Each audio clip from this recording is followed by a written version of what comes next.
This week's episode is in partnership with Intact Insurance, here for you and for everything you care about.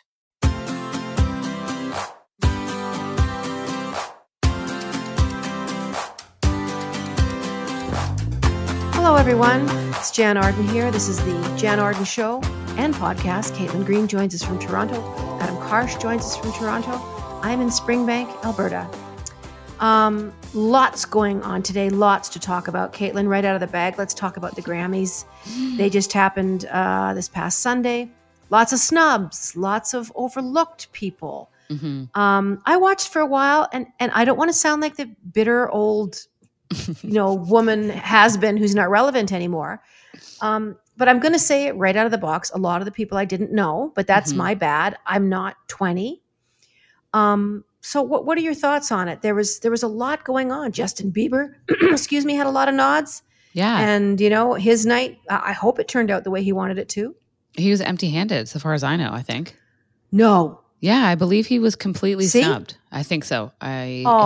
Peaches didn't get it. His legions of fans will correct me if I'm wrong, but I think he was empty-handed. I really liked his performance with Daniel Caesar and Giveon, which was kind of cool. He did a very long, unexpected piano intro, which some people didn't love on social, but I thought it was good. He always sounds good. Like he's like his music, don't like whatever. He's very talented, and it was cool to hear him. The thing though that I loved was his big giant suit on the red carpet. I really laughed at your comment, Caitlin, because I'm always very curious to see what your in-time responses are. So Justin came down the red carpet with his very beautiful wife, who was in a very fitted, lovely gown. Justin had on what I can only liken as he was wearing Magic Johnson's suit, basically. So it was huge. It would have been probably a men's 56 something. And the sleeves just were hanging down. And then he had a toque on and some really cool kind of half aviator glasses. But there was a lot of really strange looks. Not that I'm a fashion expert at all, but anything goes. Yeah, the Grammys are different. It's like always, to me, it's a bit of a red carpet flop. It's so hit and miss. I think that, not every musician has a crazy talented stylist. It's funny though, he and Haley share the same stylist who actually makes the hats that he was wearing. Her name is Carla Welch. If you like that pink hat, you can buy it online. It's really not even that expensive. But yeah, the shoes he was wearing were like Balenciaga, and everyone was like, look at his Herman Munster shoes. I was like, those are very expensive Herman Munster shoes. But does something being expensive make it, great? No, it's just funny. It's like I think people look at it and would, I don't know. Like I didn't love the look of the suit. I thought it was comedically too big. I know that oversized is very in fashion, but this one was like a bit ridiculous. And next to Haley's outfit, I didn't think it looked great together.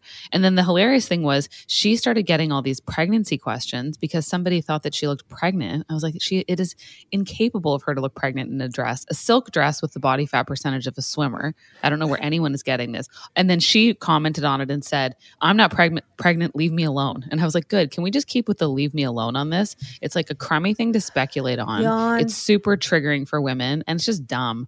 So I just left. I thought that was good of her to at least say that because she doesn't usually comment on much. She seems like a sweetheart, but I don't know why we even have to say this. Don't ask a woman if she's pregnant. Don't ask a woman if she's expecting, even if she's 7 months pregnant. Don't ask her don't say it because you just do not know what the scenario is. No, it's super personal. And you're about to get answers that you might not be ready for, and you're going to feel like a jerk, which you kind of are. So anyway, I thought that was funny. He was good. I loved Chris Stapleton. He was, to Chris me, Stapleton. Yeah. Really that's good. The one thing that I did see. Such a raw talent, country blues, the kind of music that you want to drink a cold beer, have your feet up on a wraparound porch, and look at the fireflies going by. And listen to that man's voice. If you have not heard of Chris Stapleton, or if you're curious about him, please go to one of your streamers today and sit down, have a cup of something, and listen to this man. He saved it for me. I think he stood out above anything. I mean, like I said, I didn't watch the whole thing, but I did see the clips. Like I'm one of those people, I go through the clips the next day. I was going through speeches. I was going through some of the choreography numbers. Chris Stapleton made me stop in my tracks and I watched the whole thing. And a real pleasure on social was watching a bunch of people who were unfamiliar with him see him for the first time on the Grammys and then react. And I thought that was great. I think he was social media's almost, it seemed like he was their fan favorite of the night on Twitter. He was great. Talent is talent. Yeah, talent exactly. is talent. It rises above all the noise. And I'll tell you right now, this is my prediction. A lot of the people that you saw going down that red carpet, you're not going to see 3 years from now. Mm-hmm. I think when you're dealing with, I read a statistic like yesterday. Actually, it wasn't yesterday. It was at the Ed Sheeran thing, which we're going to talk about. And Ed mentioned that there is up to like 40, 50, sometimes 60,000 songs a day released on streamers. Mm-hmm. Yeah. So, a lot of these people that have this runaway hit that becomes the summer favorite or the Macarena of the day, let's call it, that we all kind of get sick of. And then what? Yeah, and you don't really hear from them again. And this year was one of the few years too, I think, where Best New Artist will actually have some longevity because it went to Olivia Rodrigo. Yeah. She seems surprised. She did seem surprised. She reminds me a little bit of Taylor Swift, just like that songwriting talent for writing really catchy stuff and memorable lyrics. And her award was presented to her by Dua Lipa and Megan Thee Stallion. And they both they were previous winners of the Best New Artist Grammy Award. And sometimes they get that wrong. And I was like, oh no, these are 3 women on stage together who I think are actually going to be around in the industry for a while. So they did get that part right. I think comments that my friends were kind of making is that they missed the heavy hitter kind of legacy icon artists in a show like this. I mean, I just remember watching the Grammys, and of course that was back, the 90s, maybe 80s even, Bonnie Raitt and Billy Joel and Elton John and just big singer-songwriters, people that are still around today, whether it was Tina Turner, but we didn't see any of those kind of faces. We didn't see any of that. It was a very young Grammy Awards. In terms of performances, for sure. Bonnie Raitt did. I liked her on stage with Joni Mitchell. I thought that was cool. That was cool. I think a lot of people were touched to see Joni Mitchell after all of her health struggles. So that was nice. But yeah, it is young. The red carpet baffles me. I don't know who anyone is. There's like people all just like giving each other tongue baths, and then I have to Google who they are, and they're like, oh, they have like 20 million followers on TikTok, and then I feel ancient. But it was good. I thought, especially following the snafu at the Oscars with Chris Rock and Will Smith, I was just kind of here for a chill vibe at refreshing. The Grammys.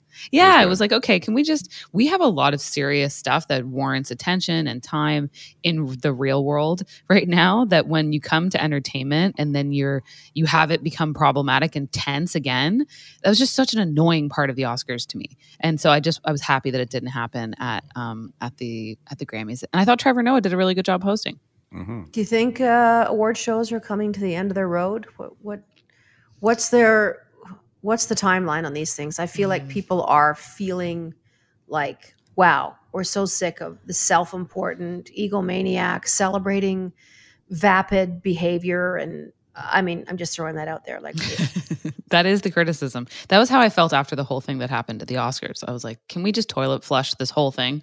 That's what I'm kind of referring to. And celebrating things that matter. Or are we just a vacuous culture that we just want fluff? We want the stars of the day.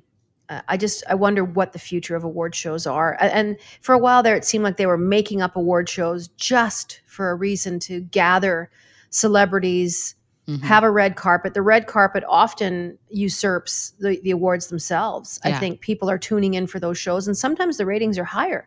By the time the awards come, people are like, I've seen my favorite person. I know what they're wearing. I don't give a crap who wins. Yeah. I find that I like kind of like all of it. Like I like the real stories. I like regular news stories. I like the intense stuff, and I want to stay informed on important things. But every once in a while I need a break. And that's why I do like the awards shows. That's why I like entertainment. That's why I like even reality TV. That's why I like music. So I'll keep the big 3. Like I only really, Golden Globes, we'll see how the Hollywood Foreign Press deals with all their criticisms. But previously it was like Oscars, Golden Globes, Emmys, Grammys. And then there were all these other ones. And I would sort of know enough about them, but I didn't care. But I would keep it to those ones every year. And I hope they can keep them fun. They just became so unnecessarily heavy, which is just like not what I'm coming to the award shows for. I think not that you can't talk about important issues ever, especially if your movies deal with them or your television show deals with it. I just am like, why is everyone like bumming the viewer out right now? I mean, as I think of like, there's no doubt their stock goes up. yeah. Like I just am like, I don't know. John Oliver is another guy who I love, and he handles difficult topics with humor, and I think that that's a nice way to balance things out. And that's why the hosts are always so important too. Get some funny hosts, keep it moving. Don't let it drag on for so long. They're really long. I mean, when you factor in the red carpet, they drag. Well, all I know is that you really do have people that go on to sell hundreds of thousands. Their streaming goes up, their sales go up. Even the Oscars this past couple of weeks, Chris Rock, his sales of his comedy tour went up by 260% or something loony like that. But they are talking about, I did read something about Netflix pulling some Will Smith projects. Now, are you nodding, Adam? You guys are nodding. Tell me a little bit about that as we just go to the next break here. I just know that some things were paused. So a variety of projects he was working on were paused. And everyone has to remember that's not necessarily going to stay that way, but you have to think, is he insurable right now? Is he insurable on a production level? Because if something happens on set and everyone's like, well, you guys knew full well based on his behavior seeming really unhinged and that he's prone to these outbursts and maybe assault, whatever, and you still had him on set, you have to think about like the legal liability for all these studios. So absolutely. Right now, it's a big deal. It is. So if he's not insurable, he won't work right now, but it's not to say forever. You cannot worry about someone being unpredictable. It's as simple as that. You're listening to the Jann Arden podcast. I'm here with Caitlin and Adam. Lots to talk about today. Bachelorette parties, bachelor parties. Do we need them? Should we be doing them? We'll be right back. Driving during our Canadian winters means being ready for anything, and that requires planning ahead. In my case, once I've secured my most precious cargo, aka my dog, and an ample selection of beverages and snacks, I make sure I've tucked away stuff like flashlights, warm blankets, and a first aid kit. You know who also likes to be prepared? The good people over at Intact Insurance. Their blog, which you can check out at intact.ca/advice, is filled with tons of useful tips and information and articles to help you and your car get ready for cold weather. Jann Arden here, Jann Arden Podcast and Show. Caitlin and Adam, and the age-old question about bachelorette parties and bachelor parties, and are they something people should be continuing to doing? Like, is it ethical or moral to have a stripper show up for a bunch of girls in a house that, you're doing Tupperware and crudités and having a glass of rosé, and then a guy ding dong literally hits the doorbell, comes in, and does a little routine for the bride, the blushing bride to be. Mm-hmm. I think, if I may give my experience, please do. I was among one of the first of my friends to get married. So as bachelor parties started, they were insane. I mean, you name it, I can't even talk about it, but it happened.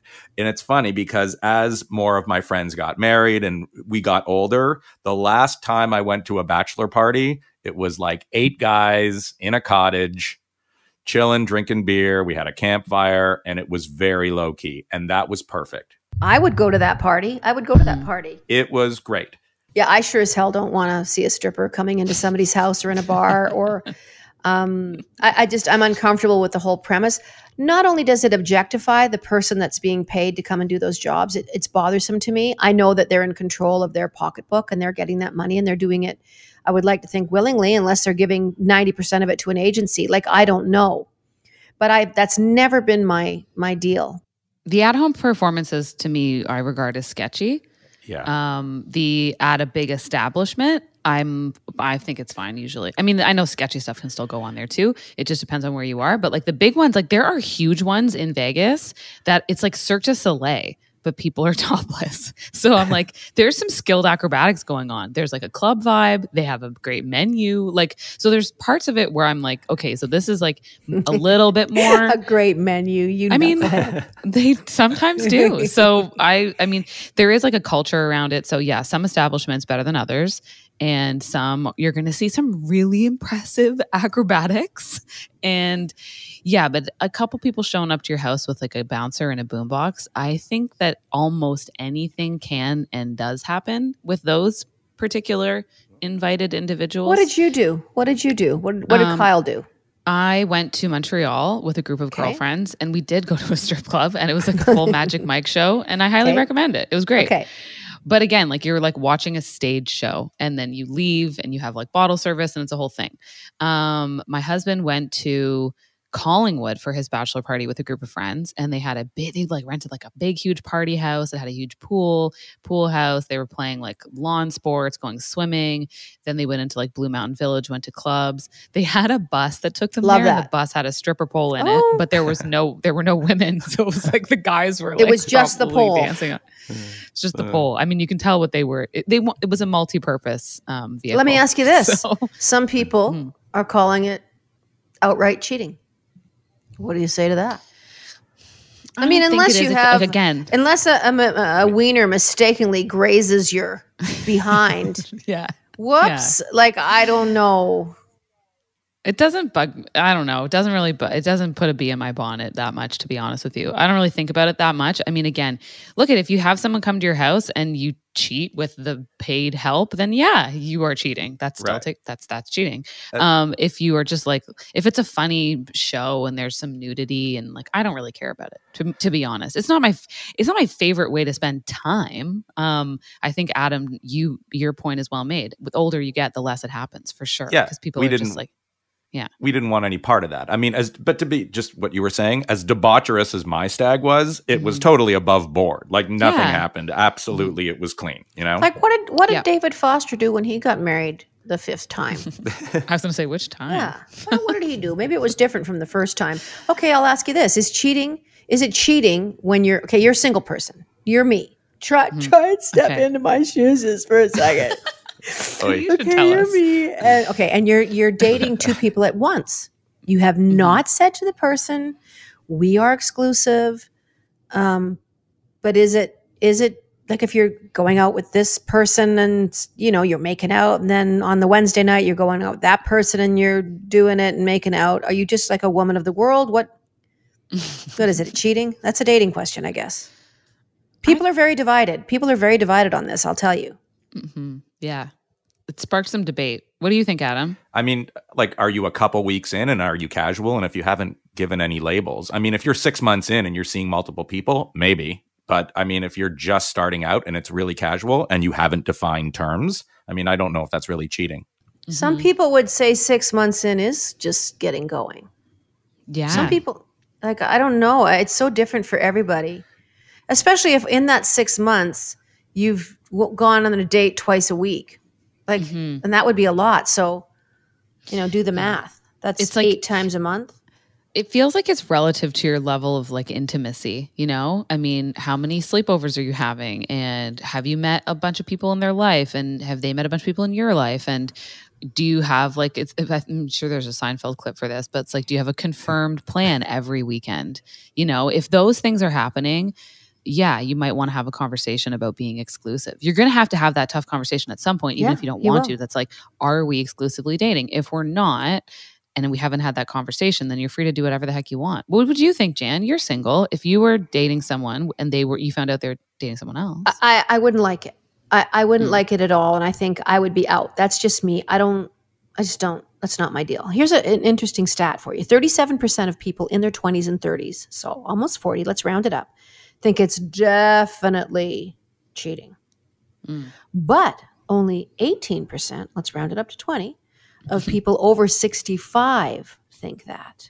So maybe it's an age thing, which I would think it would be the other way around. I would think that the younger people would be, no, it's not cheating. It's free. It's easy. They snap their gum. They take a hit of their vape and everything's fine. I'm painting a lovely picture. And the older people who are having, a creamy Earl Grey, and sitting reading Outlander are thinking, I don't care who he bonks. I really don't.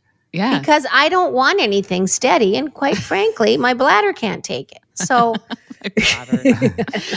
yeah. It's also like, as the older you get, I think you have more perspective on things and you look back on isn't stuff that interesting? Yeah, it gets you all worked up when you're younger. And now you're like, man, I don't really care.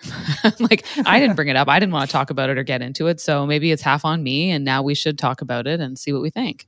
Well, then we talk about, long-term care, where it's the biggest, the most sexually transmitted diseases in the country is right there, folks. So as you get older, things really shift. I think you become easy breezy. Yeah. You just don't have enough space in your brain to care about things. Okay, how many minutes we got left in this segment, Adam? You have 2 minutes. Okay, we got 2. This is enough to start on this question. Okay. Are you guys friends with exes? And I know we've touched on this because we are in season 1, episode 1007. But Yes. like exes, are you friendly with them? Paulina Portsakova, it was talking about. She was that beautiful model, and she went out with Aaron Sorkin, who's a very, very famous Hollywood, very successful writer, probably a very complicated fellow. But they're great friends. But she's not great friends with her other exes. Yeah, I'm only friends with one. So I only have one, and that's pretty much it. And then everybody else, no, just didn't. And it wasn't like a conscious decision. I wasn't like, I hate this person, I'm never talking to them again.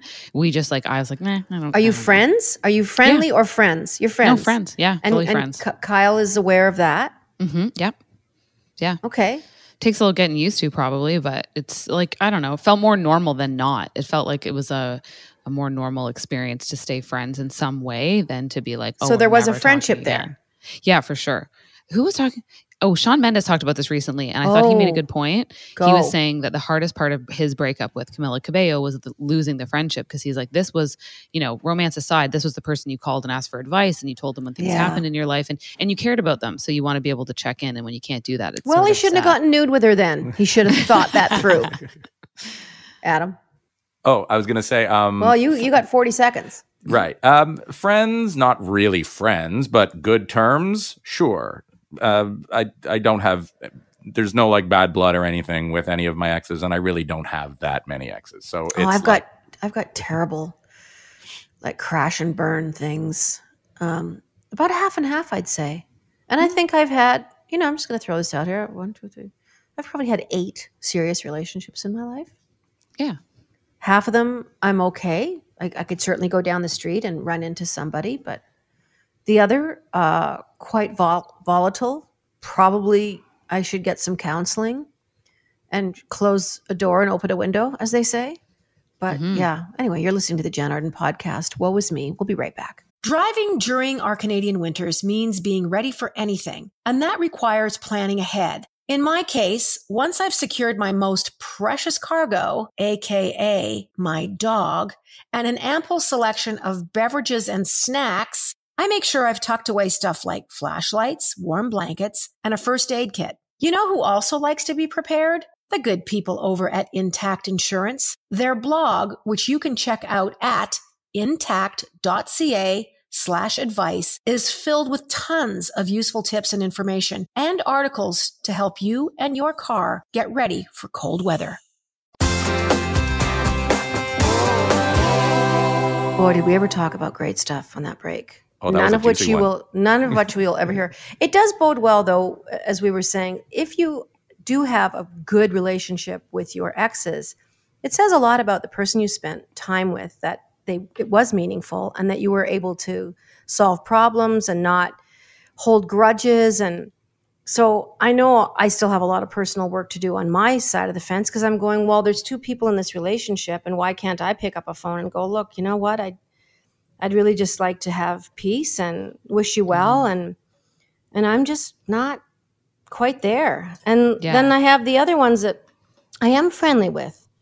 And like, not let's go to the movies or anything like that, but certainly a yearly conversation of how are you? How are your kids? How's that going? And how old are they now? And all that time that goes by that you're like, oh my God, you've got a 14-year-old and an 8-year-old. Mm-hmm. Yeah, Wow. I mean, it really depends on the person, obviously, and sort of how things all went down, and then where you are in your life afterwards. Like, if you're fully resolved on everything, and you're like, "This is no mystery. Like, we are not romantically interested in each other. We're not in love. We're not staying together. Like, this is just easy. I don't think it's a problem." So, like those things, I feel like once it's that cut and dry, I don't know. I don't really have an issue with staying friends. Then there are just people who are weirdos and you can't stay friends with them anyways. You don't even have to have dated them. I'm like, I can think back on like people where I'm like, oh, I just was friends with you and now I don't want to be friends with you Yeah. anymore because you're weird. So those things happen too. It doesn't have to just be dating or not. A weird thing happened though to me, speaking of weird, because I'm on Instagram a lot and I had posted something and I received a bunch of DMs about this thing that I'd posted. And one person who was messaging me said something, they referenced like the area that I grew up in Toronto, and they were from there too. And I hadn't even looked, and I'd had other exchanges with this person. It was like, there's so many DMs. So I was like, I hadn't even seen who it was. Oh, the blue dots. Like, I was like, I don't know who this is. I'm just like writing like lol, like double tap, moving on.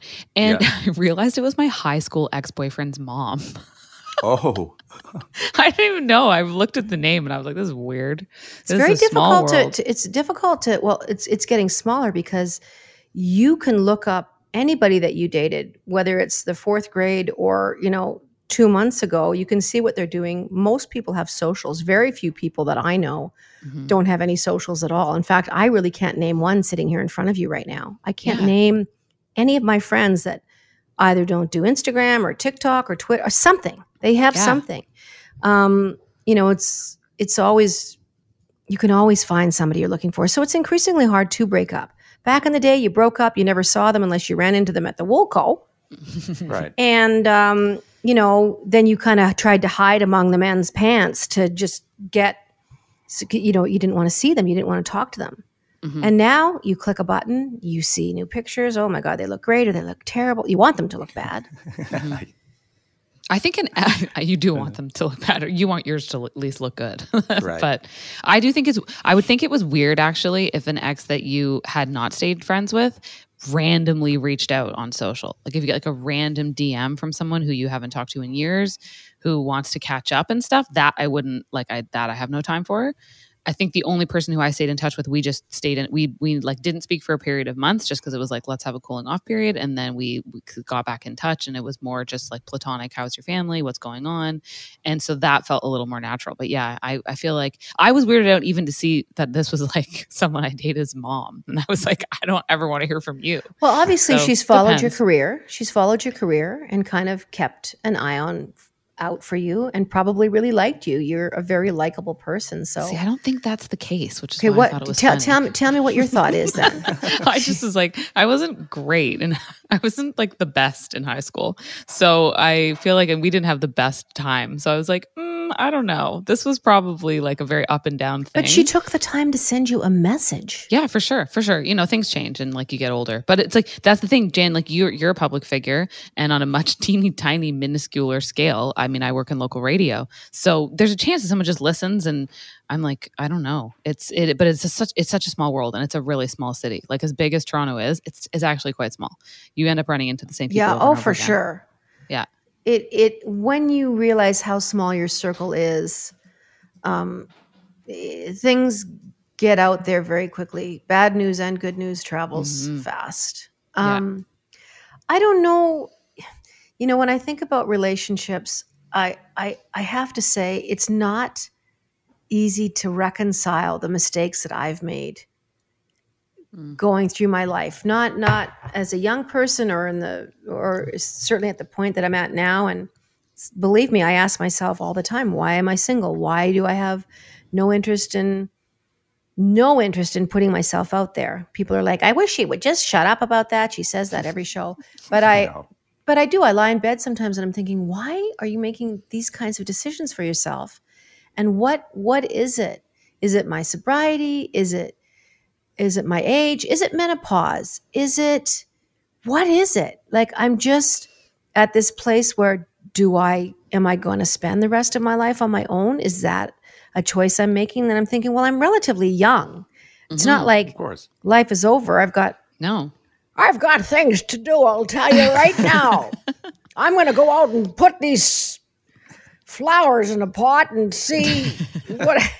But it's so funny. You start really overthinking it. Maybe. I don't know. I don't think it's overthinking. I think you're just thinking about it because like it's your life. What else are you going to think about? So Yeah. I don't know. I feel like though when I look back, like when you're younger, dating is just more a part of your regular life. It's like your peer group is doing it. Casual dating is just it's a chunk of your life that exists. And then the older you get, the less that the more that changes really. Yeah. And if I honestly look back, I'm like I don't until I like was together with my now husband, I wasn't really in love with anyone I dated ever. I mean, Well, and nor should you accidentally be. said that, but I wasn't. So I'm like I just don't. It's like if you're not like I just think about it, you reach a certain age and you're like, well, okay, I'm not going to fall in love with lots of people in life. Probably that's a pretty rare, nice thing. It just doesn't work that way. It doesn't work that way. It is a rare thing. It's a rare thing. It's all the stars have to align. The biology, the intellect. I think your spiritual beliefs weigh into things. I mean, you do want to find somebody. You want to find somebody that you can live your life. How can I put this? Someone to be alone together with. Yeah. That's what I mean. And I mean that in the best possible way, that you have that intimacy that you could do anything with that person in the other corner of the room. You don't have to scurry off and do what you're doing alone. That person could be standing right there with you. Honey, I got to pee in the tree. You might want to turn away, but just that feeling of absolute, I've got your back. And I have definitely experienced that. Like I've experienced it and like several times, but you're right. It is rare. That falling in love is rare. And when you break up with people and then, you're single for a while, the need for that connection comes from other places, whether it's from your career or from friendships or from family, whatever that looks like, your pets. And then as you fill that in, because you're a more well-rounded person when you get older, the relationship just becomes less and less of this like all-consuming thing. So I can see it. I mean, but who knows? You never know when you're going to meet someone. No, you Think don't. Of all and those I'm absolutely sexually open to active that. retirement home people. This is what I have to look forward to. I think when I hit 81, holy moly, I'm going to be buying condoms by the boatload. No, I'm just kidding. Quick question before we go to break. If you guys were just single, this is completely hypothetical, would you be leery of dating in this atmosphere, in this geography? Like if you were just had to hit the road tomorrow, I'm going to go dating. Would it be scary? Yes. I don't think I'd like it. It's a weird time. It's a weird time. Okay, so I'm not the only one that feels that. No, it's weird. I'm glad. Like with the apps and the blah, blah, blah, I don't even get it. And I couldn't do it. And okay, thank you. Because if you guys would have went, I think it would be super fun. And then I was just going to say goodbye. And I think it's terrifying. It is. People and can I like look you up. I like feeling, you like feeling wanted, especially in the early stages of a relationship. That's a big deal. And now with everyone being able to pick somebody else with a swipe, I'm like, I don't know. Like, is this even making me feel special? Because that's what I like. So, I wouldn't even know how to do it. Like, I wouldn't even know how to go about it. Well, I know for sure that I don't have like a look. People are like, oh, do you like dark hair, light hair? I'm like, I don't know. I've never even thought about that. So I think when the apps, and I've never even been on one except for Raya for like a hot 10 seconds. But when you're flipping through and looking at someone's photograph, my friends who have been on these apps say, oh my God, Jan, they never look like their pictures. Very rarely. Right. No.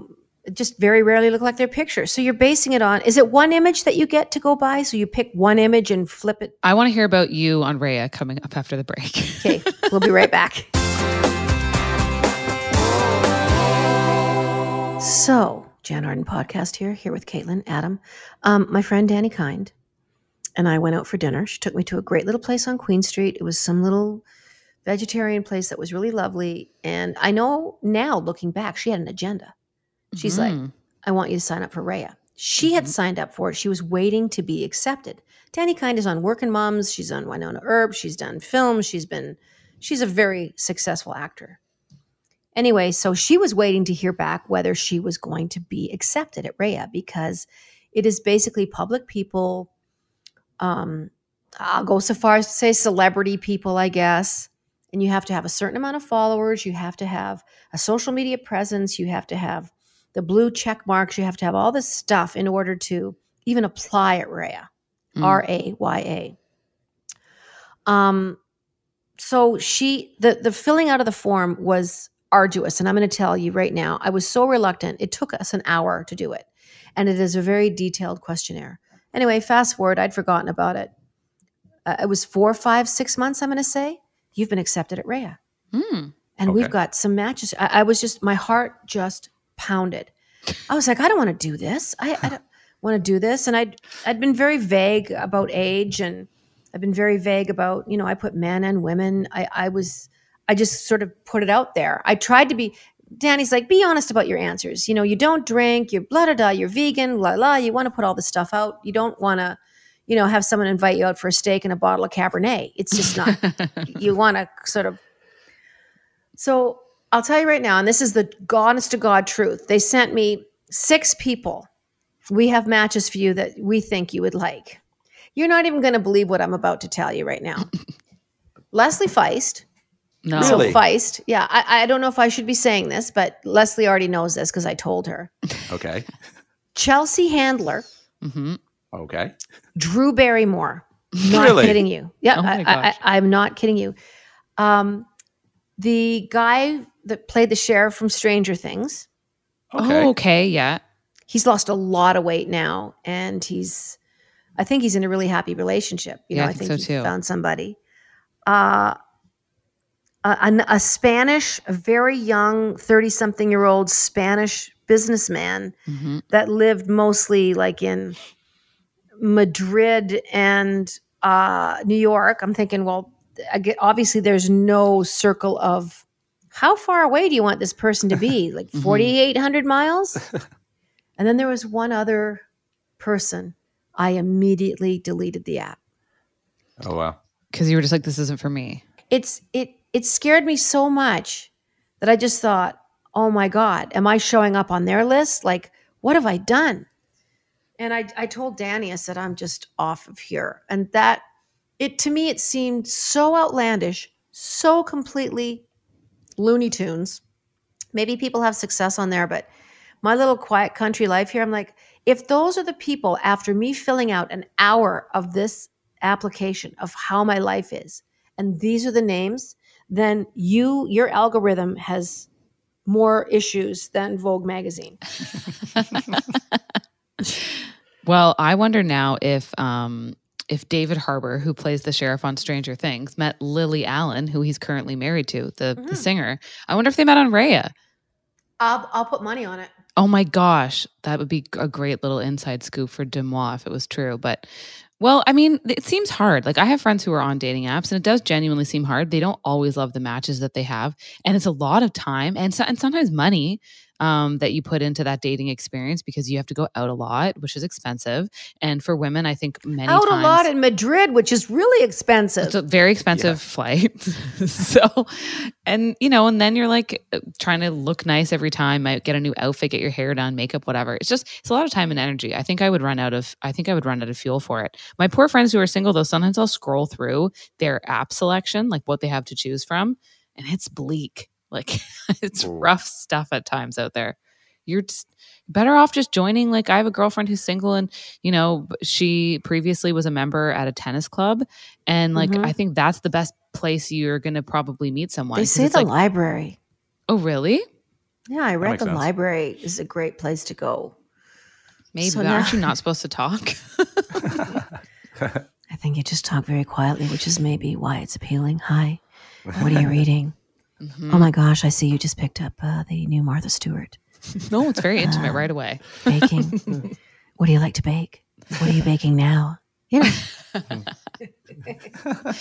I mean, I don't know. And then do they ask you? So they ask you like what you're looking for, I assume, on Raya, kind of. Yeah, But do they ask you like detailed questions on your type?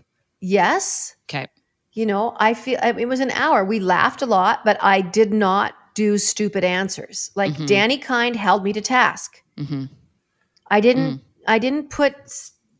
lie, and I didn't put down things. I just didn't. How many relationships have you had? Serious relationships, blah, blah, blah. I mean, it was a lot of stuff. I don't remember there being a lot of like sexually descriptive. I don't think there was anything like that. the only ones, it was just like, you open to age, or what sex are you looking for, blah, blah, blah. It wasn't anything like that. It was very professional. And I don't know how they make their money. I don't know who pays what. Oh yeah, because I was just going to say, you didn't have to pay to join? Well, no, but there was a thing on the quick moment that I looked at the app that asked you to buy these certain passes that enabled you to speak to people, and you could get like bundles of 5 or 10. I'm sorry if I'm giving up all your secrets, Raya, but that I just looked at it. You could get something for like a couple $100, and then so I think if you've got all these members that are buying these passes that enable you to unlock chats or something, I think that's kind of, I'm completely getting it wrong. Raya will never sponsor our show. Can we get Drew they Barrymore honestly on the should. show? They should do like a matchmake Jann with Drew Barrymore, please. I like Drew Barrymore. I love her. I was so gobsmacked at the choices, and not that these are unattractive, unsuccessful people, quite the contrary, but I just thought, I am at the other end of the pool. I'm sorry. This isn't even close to what I would envision for myself in a gajillion years. And like I said, they're successful and beautiful and talented people. Yeah, but you were like, this isn't going to be what connects me with someone else. I mean, I think you do notice that. I noticed too, like, it flattens everything, and you're just supposed to be judged based on, a small handful of photos. And like you said, everyone picks the best ones, or sometimes they don't, which is even more baffling to me. Like sometimes they're just like god awful photos up there, like not good lighting. They're just wearing a tracksuit. And I'm like, why'd you even put this up? And then it's like those few basic questions, and everyone tries to write the same thing and hold a dog in your photo. And it's just, I mean, I think there's a homogenization of the dating experience that happens on these apps. Naturally, I think they make an effort to try to have one app stand out from the other, but it's unavoidable. And it's just not the same as having a real life interaction with someone. You don't know chemistry until you're sitting down with somebody and you're picking up on their whole vibe. I always like the surprise attraction. Mm-hmm. When you've met them 3 or 4 or 5 times and something clicks in the pit of your stomach, and you're like, do I like this person? It's a wonderful kind of exploration of exactly that, the chemistry between a person, getting to know their personality a little bit. I mean, we could talk about this all day, but I'm not jaded. I'm not an disbeliever. I'm not. What's the word? Non-believer? She's smart. She's so smart. You're not a cynic. I don't think you're cynical. But yeah, it's interesting. I wanted to get to an Ed Sheeran song. We'll have to wait for another time because Ed Sheeran got sued. But, we had a little clip and everything. But we got talking about dating. Thanks for listening. Subscribe. Hit subscribe. We'll just pop up in your inbox and you won't even have to go looking for us. You can write to us at Jann Arden Pod on Twitter and just let us know your thoughts. And we just really appreciate you listening. So go give us some love. Give us some stars and send us a review. We love you. For Caitlin Green, Adam Karsh, I'm Jann Arden. Toodly-doo.